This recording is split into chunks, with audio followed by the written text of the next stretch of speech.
Siamo di fronte ad una calamità naturale senza precedenti, lo ha detto oggi il presidente della Regione Veneto Luca Zaia a margine di un incontro pubblico a Miane.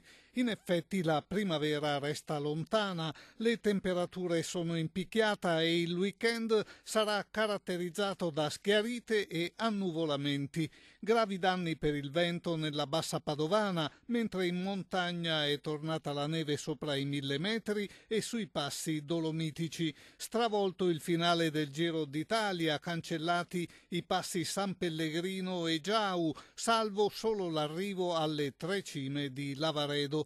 A Chioggia ieri una tromba d'aria che ha causato seri danni.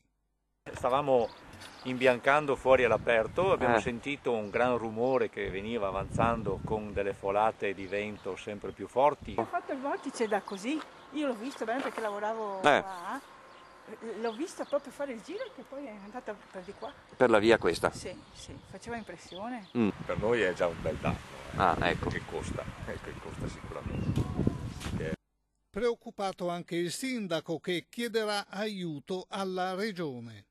La cosa importante è che non ci siano stati danni alle persone, perché il rischio con soprattutto i coppi, le tegole che sono venute giù, il rischio era quello che davvero ci potessero essere danni fisici.